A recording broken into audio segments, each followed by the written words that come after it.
손진영 안수집사님께서 기도하시겠습니다.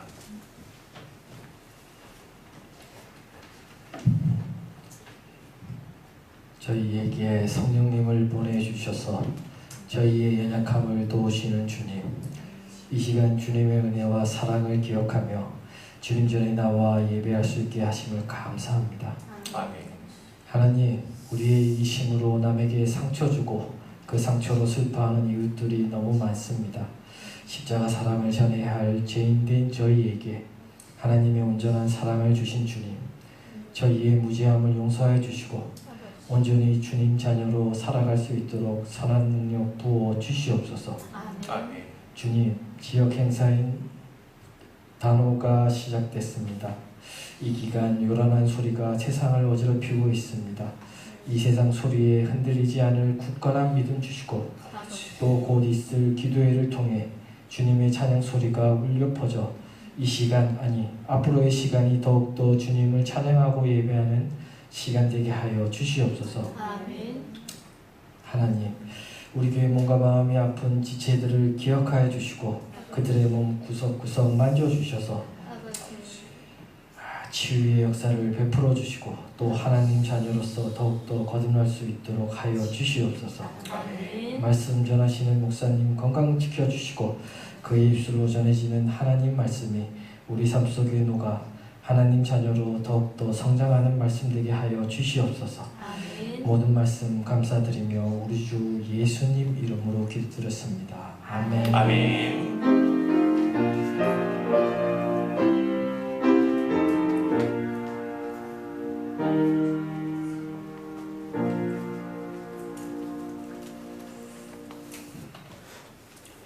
오늘 하나님께서 우리에게 주시는 말씀 창세기 29장 21절에서 35절의 말씀입니다. 함께 천천히 읽어볼까요? 시작. 야곱이 라반에게 이르되 내 기한이 찼으니 내 아내를 내게 주소서. 내가 그에게 들어가겠나이다.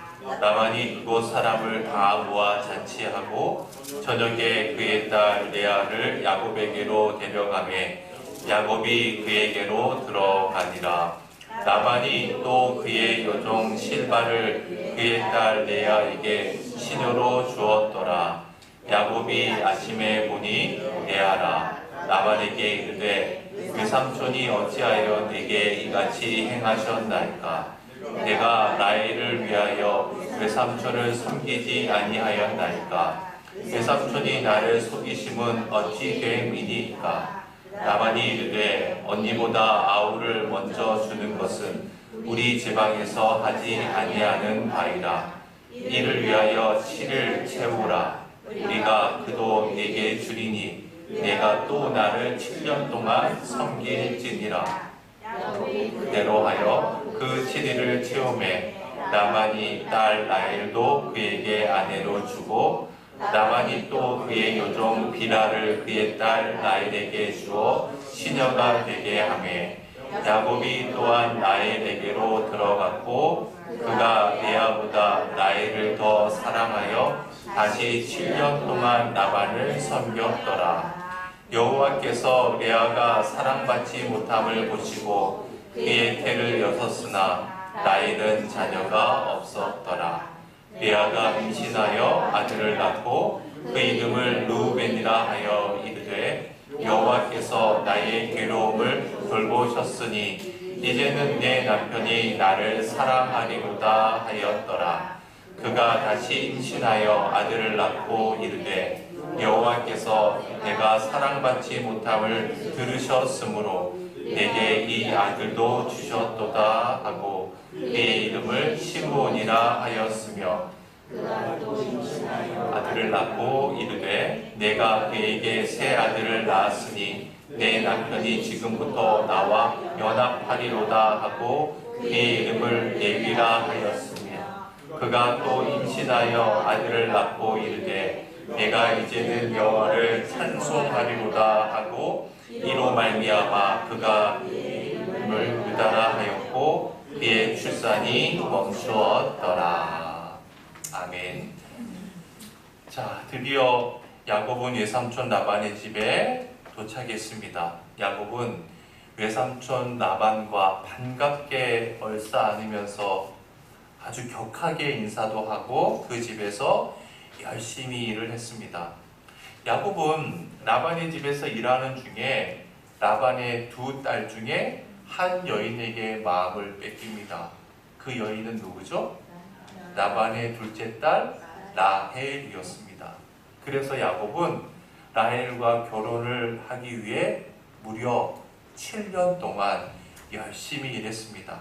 그 7년이라고 하는 기간은 일종의 결혼 지참금을 뜻한다라고 지난주에 말씀을 드렸죠. 자, 이제 본문을 보겠습니다. 21절이에요. 야곱이 라반에게 이르되 내 기한이 찼으니 내 아내를 내게 주소서 내가 그에게 들어가겠나이다.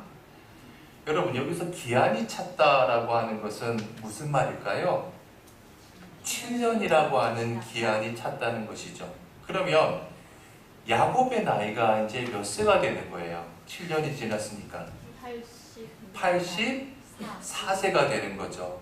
77세의 고향을 떠나서 하란에 왔고 7년 동안 일을 했으니까 84세가 되는 거예요. 여러분, 야곱의 나이가 몇 살이 됐다고요? 84세가 된 거예요. 자, 집중을 하십시다. 자, 아브라함이 고향을 떠날 때가 나이가 75세였죠. 그때는 이미 아내가 있었습니다. 이삭은 40세에 결혼해서 60세에 자식을 낳았어요. 그런데 지금 야곱은 84세가 되어서야 이제 첫 결혼을 하게 되는 겁니다. 그러니까 여러분 보세요. 야곱은 뭔가 더딘 사람이라는 것을 우리가 알 수가 있죠. 그럼에도 불구하고 하나님께서는 그런 사람을 사랑하신다는 겁니다. 무슨 일이든 척척 잘하는 사람, 모든 것을 자신감 있게 할 수 있는 그런 사람이 아니라 뭔가 더딘 사람, 뭔가 부족하고 모자란 것 같은 사람, 그런 사람을 하나님께서 더 귀하게 쓰신다는 것이죠. 자, 그런데 여기 표현 한번 보세요. 21절 하반절에 보면 내 아내를 내게 주소서 내가 그에게 들어가겠나이다. 여러분, 지금 이 표현만 보면 어때요? 이게 정중한 표현입니까? 아니면 무례한 표현입니까? 굉장히 무례하죠. 여기서 그에게 들어가겠나이다 라고 하는 말은 무슨 말이죠? 내가 7년 동안 열심히 일했으니까 이제 라헬과 부부로 함께 살겠다는 표현이잖아요. 그러면 상식적으로 뭐라고 이야기해야 돼요? 외삼촌, 이제 7년이 다 끝났으니 이제 라헬을 저에게 주십시오. 이렇게 부드럽게 이야기하는 것이 상식 아닙니까? 왜냐하면 아직 결혼을 안 했으니까 정중하게 요청해야 되겠죠. 그런데 무례하게, 오만방자하게 내 아내를 내게 주소서. 여러분, 원문에는요 더 강하게 표현이 되어 있어요. 내 아내 줘! 당장 내 아내 달라! 지금 이렇게 표현이 되어 있는 겁니다. 여러분, 저를 보세요. 왜 야곱이 이렇게까지 이야기하는 걸까요? 충분히 우리가 짐작할 수 있어요. 7년이 지났는데도 라반은 지금 어때요? 입을 싹 닫고 있는 겁니다. 분명히 야곱은 7년 기한이 거의 될 무렵까지 계속 언지를 줬을 거예요. 달력을 가리키면서 외삼촌 날짜가 다 되어 갑니다. 몇 번이나 사인을 보냈는데도 외삼촌 라반은 입 싹 닫고 모르는 척 하는 거예요. 그래서 더 이상 참을 수가 없어서 외삼촌에게 항의하듯 이야기하는 거예요. 외삼촌, 우리가 분명히 7년 동안 고용계약을 맺지 않았습니까? 그러면 그 약속대로 라헬이 내 아내가 된 것이니 이제 제발 라헬과 결혼하게 해 주십시오. 여러분, 지금 야곱과 외삼촌 라반이 라헬과의 결혼을 위해서 7년 동안 고용계약을 맺었는데 날짜 계산이 누가 더 정확할까요? 당연히 야곱이죠. 라반은요 날짜 계산 아예 안 했을 겁니다. 예를 들어서 월급날이 다가오는데 월급 주는 사장이 그 날짜를 더 기대하고 정확히 알고 있을까요? 월급을 받는 종업원이 더 기대하고 정확히 알까요? 예, 그렇죠. 당연히 종업원이죠. 마찬가지입니다. 야곱은 하루하루 지날 때마다 날짜 표시를 했을 거예요. 누구보다 정확하게 했을 겁니다. 그런데 외삼촌은 꿈쩍도 안 해요. 그래서 지금 따지고 있는 것이죠. 22절 봅시다. 라반이 그곳 사람을 다 모아 잔치하고, 자, 야곱의 항의에 라반이 승복을 한 거죠. 그리고 라반은 동네 사람들 다 모아서 잔치를 했습니다. 당시에는요, 보통 재력 있는 집안은 크게 잔치를 여는데 일주일 정도는 잔치를 벌였다고 해요. 그러니까 7일 동안 잔치가 계속 되는 겁니다. 그런데 여러분, 얼핏 보면 라반은 지금 야곱을 위해서 정말 성심성의껏 큰 잔치를 베풀어 주는 것처럼 보입니다. 그런데 여러분, 우리가 이제 뒤를 보면 라반이 어떤 인간인지 잘 알잖아요. 야곱이 좋아하던 라헬을 주는 것이 아니라 신혼방에 누구를 집어넣죠? 언니 레아를 집어넣잖아요. 바꿔치기 합니다. 왜 그렇게 하죠? 사실 라반은 7년 동안 야곱이 무임금으로 일한 것으로 인해서 엄청난 이득을 얻었을 거예요. 그런데 만약 작은 딸 라헬과 큰 딸 레아를 바꿔치기 하면 라헬을 야곱이 더 사랑하니까 분명히 또 7년 동안 무임금으로 일할 것을 앞으로 내다본 거예요. 그래서 지금 라반은 그 계산으로 동네 사람들 다 불러들인 겁니다. 왜요? 내일 아침이면 아내가 바뀐 것을 야곱이 알게 되겠죠. 그래서 만약 야곱이 이 결혼 무효라고 하면 안 되잖아요. 그래서 수많은 증인들을 불러놓고 내일 아침 야곱이 속은 것을 안다 할지라도 체면상 그 결혼을 무르지 못하도록 지금 거창하게 결혼식을 치르고 있는 거예요. 23절 말씀 함께 읽어봅시다. 23절 시작.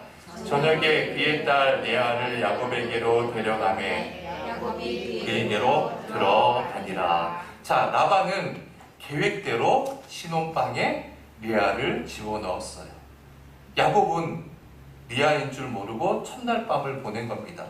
그런데 여러분 이게 진짜 가능한 일일까요? 여러분, 상식적으로 말이 안 되잖아요. 이건 너무 꾸며낸 전설 같잖아요. 제가 어렸을 때 이 이야기 들으면서 그냥 재밌긴 한데 그냥 전설 같은 얘기구나, 그렇게 웃어 넘겼던 적이 있습니다. 야곱이 바보가 아닌 이상 어떻게 사람도 구별하지 못할까, 그렇게 생각할 수 있는 거예요. 요즘 같으면 상상할 수 없는 일이죠. 그런데 여러분, 지금 이 시기는 언제적 얘기입니까? 지금으로부터 3,500년 전 얘기예요. 그 옛날 전기불이 있었을까요? 당연히 없죠. 조명기구도 없어요. 있어봐야 횃불, 양초 비슷한 램프 같은 거 정도 있었겠죠. 그리고 잔칫날 신부는요, 얼굴뿐만 아니라 몸 전체를 베일로 가리고 있어야 해요. 그것이 당시 관습이에요. 그리고 아예 집 안에만 있어야 되는 거예요. 그리고 밤이 되어서야 신혼방에 들어가는 겁니다. 그러니까 보세요. 하루 종일 잔치가 열렸겠죠? 잔치를 하면서 아마 포도주 같은 술도 한잔 했었겠죠? 그러면 야곱도 취기가 오른 상태에서 방에 들어갔을 것이고, 그 캄캄한 방에 램프를 끈 다음에야 베일을 벗기 때문에 그 방 안에 있던 여인이 아무 소리를 안 하면 레아인지 라헬인지 구분을 어떻게 할 수 있겠어요? 24절 말씀 봅시다. 시작. 라반이 또 그의 여종 실바를 그의 딸 레아에게 시녀로 주었더라. 자, 라반은 레아에게 몸종인 시녀도 함께 날려보냅니다. 그의 이름이 누구라고요? 실바. 당시 이제 경제력이 있는 집안에서는 결혼을 하면 몸종을 함께 보내는 것이 관습이었다고 해요. 그러면 여기서 굳이 몸종의 이름까지 밝히는 이유가 뭘까요? 나중에 이 몸종 실바가 야곱의 첩이 되잖아요. 그리고 아들도 낳아요. 몇 명? 2명이나 낳죠. 그래서 미리 이름을 밝혀두는 것이죠. 25절 봅시다. 야곱이 아침에 보니 누구예요? 레아라. 자, 결국 사단이 난 겁니다. 지금 야곱은 멘붕에 빠졌어요. 자고 일어났는데 신혼 첫날 밥을 보낸 그 상대가 누구예요? 레아예요. 그 사실을 알게 된 야곱이 외삼촌 라반에 대해서 얼마나 배신감을 느꼈겠습니까? 그래서 야곱은 라반에게 따지듯 말합니다. 계속 봅시다. 함께 읽어볼까요? 라반에게 이르되 시작. 라반에게 이르되 외삼촌이 어찌하여 내게 이같이 행하셨나이까? 내가 라헬을 위하여 외삼촌을 섬기지 아니하였나이까? 외삼촌이 나를 속이심은 어찌됨이니까? 여기서 어찌하여 어찌됨이니까 이것은 히브리 말로 왜? 무슨 이유로 이렇게 했습니까? 한국말로 뭐예요? 왜서? 외삼촌 왜서? 무슨 이유로 왜서 나를 이렇게 속이셨습니까? 당연한 항의 아닙니까? 26절 말씀 볼게요. 시작. 라반이 이르되 언니보다 아우를 먼저 주는 것은 우리 지방에서 하지 아니하는 바이라. 언니보다 아우가 먼저 시집을 가는 것이 우리 지방의 관습이라는 거예요. 그럴 수 있어요. 충분히 이해가 가는 얘기입니다. 그래도 이러면 안 되는 거죠. 왜냐하면 처음부터 말했어야 하는 거 아닙니까? 그러니까 이것은 의도적으로 속인 거죠. 그리고 뭐라고 하죠? 27절을 보면 보세요. 이를 위하여 7일을 채우라. 아까 말씀드렸듯이 당시 고대 근동지방의 결혼식은 며칠 동안 한다고요? 일주일, 7일 동안 계속 되는 거예요. 그러니까 레아를 위한 결혼식을 다 마치라는 겁니다. 그리고 뭐라고 하죠? 우리가 그도 내게 주리니. 그는 누구예요? 라헬이죠. 여기서 주어가 누굽니까? 우리가예요. 우리가의 공표를 쳐봅시다. 여러분 성경책에 우리가. 자 보세요. 7일 동안 잔치가 끝나면 리아와의 결혼식이 완전히 성사가 되는 거예요. 정식 부부로 공표가 되는 겁니다. 그리고 나서 우리가 라헬도 너에게 준다는 거예요. 그러니까 라반 혼자서가 아니라 마치 그 지역 모든 사람들이 합의해서 그렇게 한 것처럼 우리가 라헬을 너에게 주겠다. 그런데 그 다음 말이 더 기가 막혀요. 뭐라고 하죠? 내가 또 나를 7년 동안 섬길지니라. 여기서 나를에다가 공표 쳐보세요. 나를. 내가 또 나를. 방금은 뭐라고 했어요? 우리가 내게 주리니. 그러면 뭐라고 얘기해야 돼요? 야곱 너가 우리를 섬겨야 한다 이렇게 얘기해야 되는데 뭐라고 하죠? 나를 7년 동안 섬길지니라. 섬기는 것은 나만 섬기면 되는 거예요. 따라서 우리라고 하는 표현은요, 순전히 말장난이었던 거죠. 여러분, 이 라반이라는 사람 정말 음흉한 사람입니다. 사기꾼 중에 대마왕인 것 같아요. 여러분, 이런 사람 만나면 안 됩니다. 28절 봅시다. 야곱이 그대로 하여 그 7일을 체험해. 여러분, 지금 이 야곱의 표정을 한번 머릿속에 그려보세요. 얼마나 죽을 상이겠어요.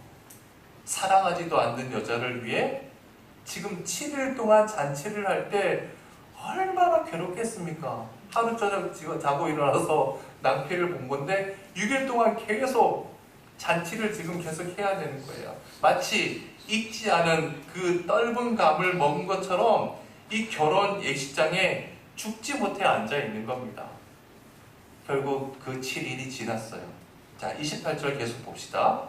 라반이 딸 라헬도 그에게 아내로 주고. 이제 언니 레아의 결혼식이 다 끝났어요. 이제는 결혼을 물을 수도 없습니다. 공식적으로 부부가 된 거예요. 그리고 결혼식이 마치자마자 어떻게 했어요? 라헬을 아내로 주었다는 거예요. 29절 읽어볼까요? 시작. 라반이 또 그의 여종 비라를 그의 딸 라헬에게 주어 시녀가 되게 하매. 라헬에게도 몸종을 주는데 그의 이름이 뭐라고요? 빌하. 이 이름이 기록된 이유가 뭐예요? 나중에 야곱의 첩이 되는데 그도 아들 둘을 낳습니다. 그래서 지금 기록이 되는 거죠. 자, 여러분 보세요. 정말 라반이 야곱과 자기 딸 레아를 위해서 7일 동안 결혼식을 치렀다면 라헬을 위해서도 잔치를 어떻게 해야 돼요? 7일 동안 베풀어야죠. 그렇지 않습니까? 그런데 그렇게 안 해요. 왜요? 리아와의 결혼식은 7일 동안 안 하면 물을 수 있으니까 겁이 난 거예요. 반면에 라헬은 가만히 놔두어도 야곱이 죽고 못 사니까 돈 10원도 드릴 필요가 없는 거예요. 라반은 이 정도로 계산적인 인간인 겁니다. 그래서 지난 시간에 라반이 야곱과 첫 상봉을 할 때 야곱을 부둥켜 안고 입 맞출 때 유대 랍비들은 정말 반가워서 인사한 것이 아니라 어떤 이유가 있다고 했습니까? 라반이 야곱과 입 맞추면서 호주머니를 톡톡 쳤다 그랬잖아요. 그게 우스갯소리처럼 이야기했지만 지금 이 장면을 보면 상당히 일리 있는 이야기라는 것을 우리가 알 수가 있죠. 30절 말씀 읽어봅시다. 시작. 야곱이 또한 라헬에게로 들어갔고 그가 레아보다 라헬을 더 사랑하여 다시 7년 동안 라반을 섬겼더라. 자, 여기 보세요. 레아와 라헬은 어떤 차이가 있나요? 레아는 7년을 노역하고 나서 아내로 얻었다면 라헬은 먼저 결혼하고 7년 동안 다시 무임금으로 노역을 하는 겁니다. 그러니까 7일 사이에 아내가 지금 몇 명이 생긴 거예요? 둘이 생긴 거예요. 여러분, 지금 왜 야곱이 이러한 사기극에 걸려들었을까요? 하나님께서 한치 오차도 없이 역사에 주고 계심에도 불구하고 왜 하나님께서 이런 시련을 야곱에게 7년이나 노역하는 그런 시련을 허락하고 있는 걸까요? 왜일까요? 우리가 하나님의 그 깊으신 뜻을 어떻게 다 알 수 있겠습니까? 그런데 두 가지는 분명히 알 수가 있어요. 첫 번째는 이 프린트 뒤쪽에 있습니다. 한번 적어보세요. 첫 번째는 하나님께서는 뿌린 대로 거두게 하시고 회개케 하시기 위함이라는 겁니다. 같이 함께 읽어봅시다. 시작. 하나님께서는 뿌린 대로 거두게 하시고 회개케 하시기 위함이다. 여러분, 야곱이 자기 형을 그렇게 속였잖아요. 야곱은 연로한 아버지의 결점을 이용해서 아버지와 형을 속이지 않았습니까? 그래서 아마도 지금 야곱은 이런 생각을 했을 거예요. 형 에서로 변장했을 때 아버지 이삭이 늙어서 눈이 잘 보이지 않으니까 목소리와 피부, 채취까지 가능한 한 모든 것을 동원해서 자세히 살펴보았는데 들키지 않은 거예요. 그런데 지금 결혼식 첫날 밤에 레아가 입을 꼭 다물고 라헬 행세를 했다는 점을 보면 똑같이 자기가 했던 짓을 똑같이 당한 거 아닙니까? 자신이 꾸몄던 것을 그대로 되돌려 받은 셈이에요. 그래서 야곱은 자신이 행한 과거의 일을 회상하면서 하나님 아버지께서 자신의 속임수에 대해 징계하심을 인식하게 되는 것이죠. 그래서 결국 회개의 자리로 나아갈 수 있는 겁니다. 여러분, 그렇습니다. 하나님께서 당신의 자녀를 징계하실 때는 그 사람을 버리기 위함이 아니라 사랑하시기 때문이에요. 그래서 히브리서 12장 8절이 뭐라고 증언합니까? 함께 읽어볼까요? 시작. 징계는 다 받는 것이거늘 너희에게 없으면 사생자요 친아들이 아니니라. 징계를 받는 것은 하나님의 자녀에게 있어서 당연한 거예요. 왜? 사생자가 아니라 친아들이기 때문에. 선악과를 따먹은 아담과 하와에게 하나님께서 징계하시잖아요. 왜? 당신의 자녀이기 때문에. 반면에 사탄에게는 어떻게 했어요? 저주했잖아요. 왜? 사탄은 저주의 대상이지 징계의 대상이 아니거든요. 차원이 전혀 다른 거예요. 따라서 우리는 하나님의 징계를 받아들여야 해요. 오히려 감사할 수 있어야 하는 것이죠. 그렇다면 이러한 징계를 경험하면서 우리가 반드시 해야 될 것이 뭘까요? 그 징계 속에서 회개할 수 있어야 되는 겁니다. 여러분 다윗을 보세요. 불륜을 저지르고 그 불륜을 덮기 위해서 거짓 알리바이를 만들려다가 그의 충신까지 죽이는 죄악을 저지르지 않았습니까? 결국 나단 선지자가 와서 다윗의 죄악을 낱낱이 밝히자 다윗이 그 자리에서 어떻게 했죠? 핑계대지 않았습니다. 그 자리에 엎드려서 참회했습니다. 회개했습니다. 다윗이 진정 우리가 아는 다윗이 될 수 있었던 것은 이렇듯 참된 회개의 사람이었기 때문이죠.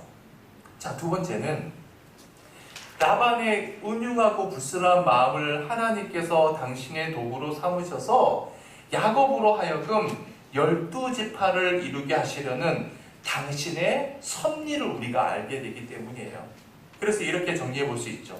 불의한 라반을 통해서도 하나님의 섭리는 성취된다. 함께 읽어봅시다. 시작. 불의한 라반을 통해서도 하나님의 섭리는 성취된다. 여러분 잘 보세요. 여러분 이 세상은 불의해요. 아니 앞으로도 계속 불의할 겁니다. 하지만 불의한 세상이라고 해서 하나님께서 역사하지 않나요? 천만에요. 하나님께서는 불의한 세상 속에서도 역사하세요. 그 불의한 현장 속에서 하나님은 살아 역사하시는 분이십니다. 불의한 사람을 통해서도 하나님께서는 당신의 신비스러운 섭리를 우리 한 사람 한 사람을 통해서 이루어 가시는 거예요. 자, 이제 12지파의 서막이 구체적으로 시작이 됩니다. 31절 말씀 읽어볼까요?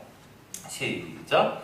여호와께서 레아가 사랑받지 못함을 보시고 그의 태를 여셨으니 라헬은 자녀가 없었더라. 여러분, 야곱에게 아내가 동시에 둘이 생겼어요.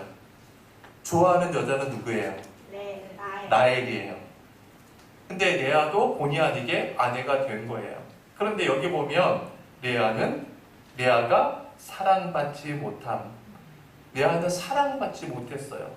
여러분, 이 사랑받지 못했다라고 하는 히브리 말이 사네라고 하는데 그 원뜻이 뭐냐면 미움을 받았다. 그리고 가증히 여김을 받았다라는 뜻이에요. 사네의 뜻이 뭐라고요? 미움을 받았다. 그리고 가증히 여김을 받았다. 여러분, 한번 생각해 봅시다. 야곱이 볼 때 이 레아라는 여자가 얼마나 가증스러운 여자예요. 아무리 아버지가 동생 몰래 신혼방에 들어가라고 했다고 태연하게 들어간 거 아닙니까? 생각할수록 야곱 입장에서는 가증스러운 여인이에요. 그래서 함께 부부로 살아가지만 야곱은 레아를 사랑의 대상이 아니라 가증의 대상으로 여겼다는 겁니다. 그런데 하나님께서는 그것을 보시고 레아를 불쌍히 여기셨어요. 그리고 그의 태를 열어주신 거예요. 반면에 라헬에게는 태를 열어주지 않으셨어요. 여기서 우리는 두 가지를 또 생각해 볼 수 있어요. 하나님께서는 사람들이 모두가 사랑하는 사람에 관심을 두기보다 사람들로부터 소외되고 관심받지 못하는 사람들에게 더 큰 관심을 베푸신다는 겁니다. 여러분, 사랑스러운 사람을 사랑하는 것은 누구나 할 수 있는 사람 아닙니까? 그렇잖아요. 하지만 그리스도인의 사랑은 다른 사람이 사랑하지 않고 관심을 쏟지 않는 사람에게 그리스도의 마음으로 관심을 쏟는 거예요. 그렇다면 우리가 하나님으로부터 사랑받는 하나님의 도구가 되는 길은 뭘까요? 내 기호에 맞고 내가 좋아하는 사람들을 사랑하는 것이 아니라 사랑할 만한 사람을 사랑하는 것이 아니라 사람들로부터 소외된 사람을 향해 내 마음을 쏟을 때 하나님께서는 그 사람을 기뻐하신다는 사실을 우리는 알게 됩니다. 자, 두 번째는 생명은 철저하게 하나님의 소관이라는 거예요. 레아의 태를 여신 분도 하나님이시고 라헬의 태를 열지 않게 하신 분도 하나님이라는 사실입니다. 여러분, 저와 여러분도 보세요. 그 하나님의 섭리 속에서 생명을 얻고 태어나지 않았습니까? 여러분, 생명이라는 이 한자를 보세요. 한자. 생자가 뭐예요? 나의 생자고 명자는 뭐예요? 명령할 명자 아닙니까? 살라고 명령해 주셨기 때문에 우리가 살고 있는 거 아닙니까? 하나님께서 우리 각자에게 그날 태어나라고 명령해 주시지 않았더라면 우리가 존재하지 않는 거예요. 어떻게 이 자리에 있을 수 있겠습니까? 이처럼 우리의 생명은 너무너무 소중하고 귀한 겁니다. 따라서 이 생명을 하나님의 말씀 속에 가꾸어 갈 때 하나님의 역사는 우리의 삶을 통해서 아름답게 일구어져 가는 것입니다. 32절 레아가 임신하여 아들을 낳고 그 이름을 르우벤이라 하여. 여러분 성경에 보면 르우벤하고 줄 안에 보면 뭐라고 되어 있습니까? 보라 아들이라. 한번 적어보세요. 르우벤이 뜻이 뭐라고요? 보라 아들이라. 다시 한번 르우벤이 뭐라고요? 보라 아들이라. 여러분 이 르우벤이라는 이름을 통해서 우리는 레아의 심정을 이해할 수 있잖아요. 남편으로부터 미움받고 가증이 여김을 받는데 남편에게 사랑받는 동생은 아이가 생기지 않아요. 하지만 남편과 하룻밤 잤는데 임신이 덜컥되더니 아이를 낳은 거예요. 그런데 그 아이가 아들이에요. 그래서 얼마나 기쁜지 동네 사람들에게 여러분 보세요. 아들입니다. 제가 아들을 낳았습니다. 그런 심정으로 그렇게 이야기하는 것이죠. 계속 볼까요? 32절 하반절 이르되 여호와께서 나의 괴로움을 돌보셨으니 이제는 내 남편이 나를 사랑하리로다 하였더라. 여러분 대개의 경우 남편과 아내가 소원하다가도 자식이 생기면 좋아지는 경우가 많잖아요. 레아는 지금 그렇게 생각하는 겁니다. 이제 아이가 태어났으니까 남편이 나를 사랑해 주겠지 라고 지금 생각하는 거예요. 그런데 33절 봅시다. 시작. 그가 다시 임신하여 아들을 낳고 이르되 여호와께서 내가 사랑받지 못함을 들으셨으므로 내게 이 아들도 주셨도다 하고 그의 이름을 시므온이라 하였으며. 둘째 아들의 이름이 누구예요? 시므온. 내가 사랑받지 못함을 들으셨도다. 아들을 낳긴 낳았는데 야곱은 여전히 레아를 사랑하지 않아요. 그래서 둘째 아이를 시므온이라고 했다는 거예요. 또 세 번째 봅시다. 34절 시작. 그가 또 임신하여 아들을 낳고 이르되 새 아들을 낳았으니 내 남편이 지금부터 나와 연합하리로다 하고 그의 이름을 레위라 하였으며. 이제 아들 3명이나 낳았으니까 남편이 나하고 진심으로 연합해 줄 것이다 라고 믿었어요. 여러분 보세요. 레아는 지금 오매불망 남편밖에 없어요. 요즘 말로 치면은 조강지처 아닙니까? 35절 말씀. 그가 또 임신하여 아들을 낳고 이르되 내가 이제는의 공표를 쳐보세요. 이제는에 좀 진하게 공표를 쳐봅시다. 그리고 뭐라고 하죠? 여호와를 찬송하리로다 하고 이로 말미암아 그의 이름을 유다라 하였고 그의 출산이 멈추었더라. 여러분 지금 이전까지 세 아들을 낳았어요. 세 아들이 누구예요? 르우벤, 시므온, 레위. 자, 아이를 3명 낳았으니까 몇 년이 걸렸을까요? 최소한 3년은 걸렸겠죠. 1년에 한 아이씩 낳는다면 매년 한 명씩 3명 낳아서 3년이 됐어요. 레아는 지난 3년 동안 하나님을 찬송할 생각은 없었어요. 야, 봐봐, 나 아들 낳았어. 하나님께서 내 생각을 들어주셨어. 이제 남편과 연합을 할 거야. 무슨 의미일까요? 전부 자기 중심이에요. 그런데 넷째 아들을 낳고 나서야 이제 누가 생각이 난 거예요? 하나님이 생각이 난 겁니다. 아, 이제는 여호와 하나님을 찬양해야겠구나. 그래서 4년째가 되어서야 그 아들의 이름을 누구라고 했어요? 유다라고 했어요. 유다의 뜻이 뭐예요? 밑에 보면 찬송함. 적어보세요. 찬송함. 이걸 풀이하면 뭘까요? 하나님을 찬송하다 아닙니까? 여러분, 레아의 태도를 보면 우리와 같지 않습니까? 하나님 부르짖다가 어떤 일이 잘 풀리면 항상 내 중심으로 기뻐하잖아요. 기도를 해도 그 중심이 하나님께 있는 것이 아니라 나를 위해서 기도하지 않습니까? 그러다가 모든 상황이 종료된 뒤에요, 그제서야 비로소 하나님을 높이고 찬양해요. 지금 레아가 바로 그 형국이죠. 어떤 면에서는 레아가 우리보다 훨씬 낫습니다. 왜냐하면 4년 만에 자기 중심에서 하나님을 향했기 때문에. 중요한 사실은요, 넷째 아이를 낳고서 비로소 하나님을 찬양하는데 하나님께서 이렇게 은혜를 베풀어 주시는구나, 하나님 감사합니다, 찬양을 하는데 그 이름이 뭐라고요? 유다라는 겁니다. 그 유다를 통해서 나중에 누가 나와요? 바로 그리스도, 메시아가 나오지 않습니까? 예수 그리스도께서 바로 그 유다를 통해서 오셨다는 거예요. 여러분, 이것이 얼마나 귀한 메시지인지 몰라요. 그렇게 많은 아들이 있는데 하나님을 향해 진심으로 이 모든 것이 하나님께서 이루어 주신 일입니다 라고 믿고 하나님을 찬송하고 하나님께 영광을 돌릴 때 하나님께서는 바로 그 자신을 통해서 메시아를 이 땅에 오시게 하는 역사를 이루신다는 겁니다. 여러분, 그렇습니다.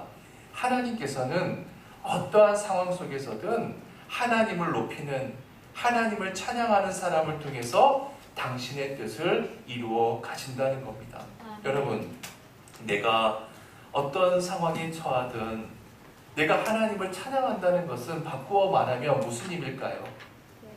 괴로운 상황이든 어려운 상황이든 힘든 상황이든 내가 오직 여호와를 찬양한다는 것은 내 눈앞에 펼쳐질 내 모든 상황이 나를 위해서 한치의 오차도 없이 하나님 당신의 뜻을 이루어가는 상황임을 믿는다는 뜻 아니겠어요? 그 사람이야말로 하나님을 절대적으로 신뢰하는 사람이 되는 것이죠. 다윗이 사울의 쫓김을 피해서 어찌하다가 블레셋 진영까지 들어가게 됐습니다. 그리고 자신의 정적이라고 할 수 있는 블레셋 왕 아비멜렉과 대면하게 되었어요. 아비멜렉이 다윗을 보자마자 죽이려고 듭니다. 죽을 위기에 처한 거예요. 절체절명의 위기죠. 그래서 다윗이 어떤 행동을 하죠?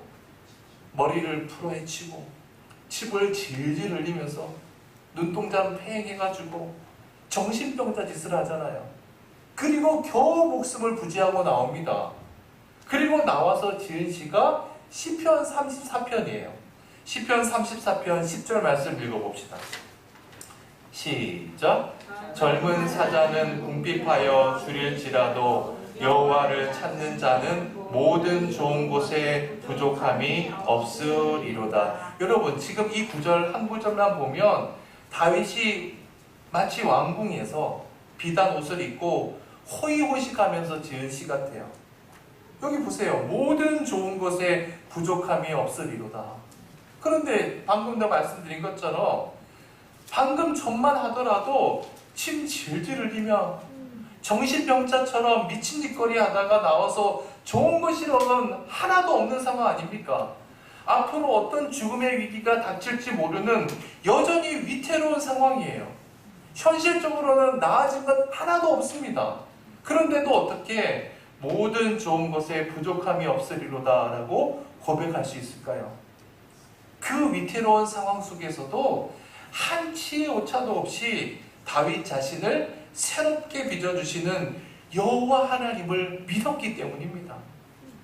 여러분, 기도가 뭐라고 했어요? 기도는 하나님을 변화시키는 게 아니에요. 누가 변화되는 거예요? 내가 변화되는 거예요. 기도를 통해서 내가 변화되는 거지 하나님을 변화시키는 게 아니라고요. 만약 기도를 통해서 하나님을 변화시키려고 한다면 무당에게 가서 복채를 내고 굿하는 것하고 하나도 다를 바가 없는 거 아닙니까? 참된 신앙이라고 하는 것은 어떠한 상황 속에서든 하나님께서 나와 함께 해주심을 믿고 그 상황을 찬송하면서 이겨나가는 겁니다.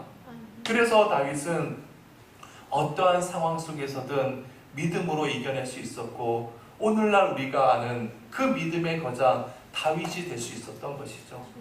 사랑하는 교우 여러분, 우리가 하나님을 믿고 살아갈 때 모든 것이 내 뜻대로 이루어지나요? 그렇지 않습니다. 아니, 결코 안 이루어집니다. 만약 내가 하나님을 믿기 때문에 모든 것이 내 뜻대로 이루어진다면 우리는 머지않아서 하나님을 필요로 하지 않는 교만한 사람으로 전락해버리고 말 거예요. 우리가 하나님을 믿지만 사망의 음침한 골짜기를 지날 수 있습니다. 인생의 폭풍을 만날 수가 있어요. 내 인생이 시리고 아플 수 있습니다. 그럼에도 불구하고 그 모든 것이 한치의 오차도 없이 나를 도우시는 상황임을 믿고 여러분과 제가 하나님을 찬양하는 삶을 살 때 유다를 통해서 메시아가 이 땅에 오시듯 우리의 삶을 통해서 하나님의 뜻이 아름답게 열매 맺게 되리라 믿습니다. 기도합시다. 하나님, 다윗은 젊은 사자는 궁핍하여 줄일지라도 여호와를 찾는 자는 모든 좋은 것에 부족함이 없으리로다 라고 고백했습니다. 그러나 다윗에게 좋은 시절만 있었던 것은 아닙니다. 사망의 음침한 골짜기를 지나던 시절도 있었고 폭풍과도 같은 시련도 있었습니다. 그러나 그 모든 상황이 한치의 오차도 없이 자신에게 주시는 은혜의 상황임을 굳게 믿고 여호와는 나의 목자시니 내게 부족함이 없다고 고백하면서 살았습니다. 그러므로 그를 통해 하나님의 뜻이 결실되었음을 알게 됩니다. 주님, 야곱도 뜻하지 않은 시련의 세월을 보냈습니다. 그러나 그것도 주님의 한치의 오차도 없으신 선하신 계획하심을 알게 됩니다. 그러므로 우리의 인생이 어떠한 상황과 시련에 직면한다 할지라도 여호와 하나님만을 바라보며 찬양하는 인생이 되게 하여 주옵소서. 소망하기는 우리 새가는 교회 모든 믿음의 식구들, 주님께서 친히 믿음의 성도들의 목자가 되어 주셔서 삶의 현장에서 범죄치 않게 도와주시고 성도들의 발걸음을 친히 인도해 주심으로 어떠한 상황 속에서도 주님을 찬양하는 이 시대의 유다가 될 수 있도록 인도하여 주옵소서. 모든 은혜 감사드리며 예수님의 이름으로 기도드립니다. 아멘.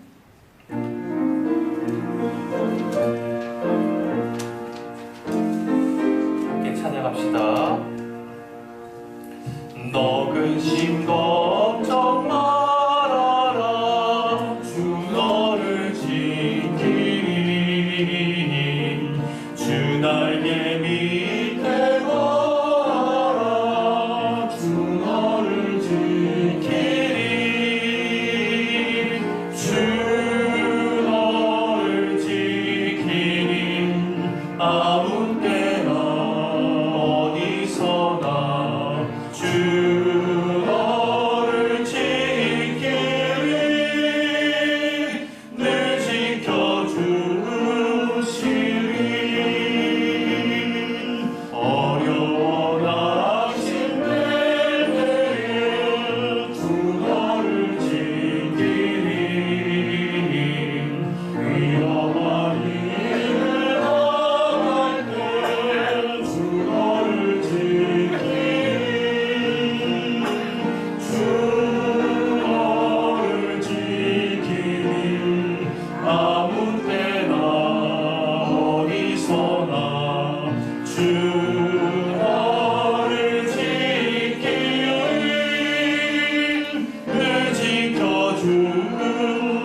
하늘에 계신 우리 아버지여, 이름이 거룩히 여김을 받으시오며 나라가 임하옵시며 뜻이 하늘에서 이루어진 것 같이 땅에서도 이루어지이다. 오늘날 우리에게 일용할 양식을 주옵시고 우리가 우리에게 죄 지은 자를 사하여 준 것 같이 우리 죄를 사하여 주옵시고 우리를 시험에 들게 하지 마옵시고 다만 악에서 구하옵소서. 내게 나라와 권세와 영광이 아버지께 영원히 있사옵나이다. 아멘.